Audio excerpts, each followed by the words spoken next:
تو استغفار جو ہے نا صحیح بہت بڑی چیز ہے.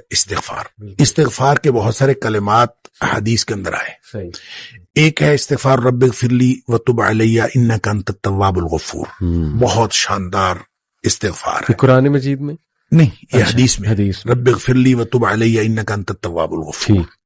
ایک استغفر اللہ الذی لا الہ الا هو الحی القیوم واتوب الیہ. بالکل صحیح. یہ والا جو ہے نا استغفر اللہ الذی لا الہ الا هو الحی القیوم واتوب الیہ، اندازہ کیجئے کہ حدیث میں قرآن میں آتا ہے کہ جو شخص میدان جنگ سے فرار ہو نا اس پر اللہ کا غضب نازل ہوتا ہے. صحیح.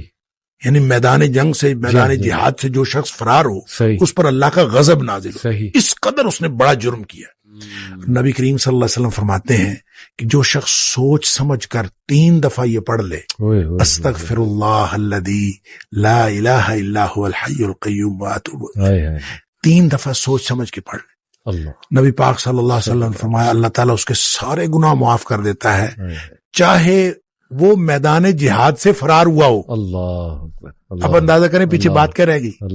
یعنی اتنا بڑا اگر گناہ اس سے سرزد ہوا ہے اور وہ اللہ سے معافی مانگتا ہے استغفر اللہ الذی لا الہ الا هو الحی القیوم 3 دفعہ یہ کہتا ہے تو اللہ تعالیٰ اس کے سارے گناہ معاف کر دیتا. پھر حدیث میں آتا ہے کہ سبحان اللہ و بحمدہ، جو شخص یہ 100 دفعہ پڑھتا ہے سبحان اللہ و بحمدہ، بس اتنا، اور اللہ تعالیٰ اس کے گناہ معاف کر دیتا ہے چاہے سمندر کی جھاگ کے برابر ہو. یعنی جتنے بھی گناہ ہیں اللہ تعالیٰ معاف کر دیتا ہے. تو یہ اسی طرح جو اللہم اجرنی من النار ہے، یہ 7 دفعہ اگر کوئی شخص صبح کے وقت پڑھ لے، 7 دفعہ شام کے وقت پڑھ لے، اگر اس دن میں اور اس رات میں اس کی موت آ جائے اللہ تعالیٰ جنت عطا فرما دے گا. پھر سید الاستغفار ہے، یہ تو میں سمجھتا ہوں شارٹ کٹس ہیں.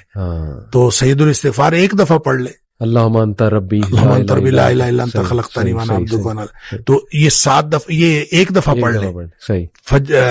دن کے کسی ایک حصے میں پڑھ لے، اس دن فوت ہو گیا تو انشاءاللہ جنت میں چلا جائے گا. رات کے کسی ایک حصے میں 1 دفعہ پڑھ لے تو اس رات فوت ہو گیا تو جنت میں چلا جائے گا. تو گویا صبح و شام کے یہ اذکار میں یہ تو شارٹ کٹس ہیں کہ اگر انسان یہ پڑھ لے تو انشاءاللہ وہ جنت میں جائے گا. باقی جو انسان کو یہ خیالات آتے ہیں نا، سائیکولوجیکلی انسان کو ریگریٹ ختم نہیں ہوتا یا گلٹ ختم نہیں ہوتا، یا آپ کہہ لیجئے کہ اس کے وسوسے ختم نہیں ہوتے، تو اس کے لیے ایک علاج نبی کریم صلی اللہ علیہ وسلم نے بتایا، وہ ہے لا حول ولا قوت الا باللہ.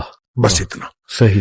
اور اس کو اگر 100 دفعہ کوئی شخص پڑھ لے لا حول ولا قوت الا باللہ. صحیح. لیکن پڑھنا کیسے ہے؟ پڑھنا اس طرح نہیں ہے کہ آپ بس پڑھتے جائیں. یہ ہے کیا لا حول ولا قوت الا باللہ؟ اصل میں کیا ہے؟ حول کا معنی بھی قوت ہے اور قوت کا معنی بھی قوت ہے. لا حول ولا قوت، یوں کہہ لیجئے نہ کوئی اجتماعی طاقت نہ کوئی انفرادی طاقت الا باللہ، سوائے اللہ کے. یا نہ گناہ چھوڑنے کی طاقت نہ نیکی کرنے کی طاقت الا باللہ. یعنی یا تو ایک کو پازیٹیو بنا لے، ایک کو نیگیٹو بنا لے، یا ایک کو اجتماعی یا ایک کو انفرادی. اب اللہ کے سامنے اس کو اپنا مسئلہ سمجھ کے نا، اپنا جو بھی مسئلہ ہے وہ سوچے اور سوچ کے اپنے اللہ کے سپرد کر دے. یا اللہ میری تو کوئی طاقت نہیں، نہ انفرادی نہ اجتماعی، الا باللہ. ہاں تو عطا فرمائے طاقت تو ہو سکتی ہے. یوں میں اس کو کہتا ہوں یہ بے بسی کا کلمہ ہے. بے بس آدمی اپنے اللہ کے سامنے بے بسی کا اظہار کرے اس کلمے کے ذریعے. صحیح. تو پھر یہ نبی پاک صلی اللہ علیہ وسلم نے فرمایا، جس شخص نے کہا تھا نا مجھے وسوسے آتے ہیں، آپ نے فرمایا لا حول ولا قوت الا باللہ پڑھا کر، تیرے وسوسے بھی ختم ہو جائیں گے اور اس کے علاوہ اللہ تعالیٰ تیرے 100 مسئلے حل کر دے گا. آپ اندازہ کریں ایک شخص کے 100 مسئلے ہوتے نہیں ہیں. 2 نہیں تو 4، 4 نہیں تو 6، 6 نہیں تو 8. اس سے زیادہ مسئلے تو کسی کے ہوتے ہی نہیں. تو لا حول ولا قوت الا باللہ پڑھنے سے وسوسے بھی دور ہو جاتے ہیں. اور اس کے علاوہ، اور وسوسے جب حدیث میں اس کا لفظ وسوسے آتا ہے تو میں اس کا سمجھتا ہوں کہ اس سے مراد سائیکولوجیکل پرابلمز ہیں. تو جتنے سائیکولوجیکل پرابلمز ہیں وہ اس سے حل ہو جاتے ہیں.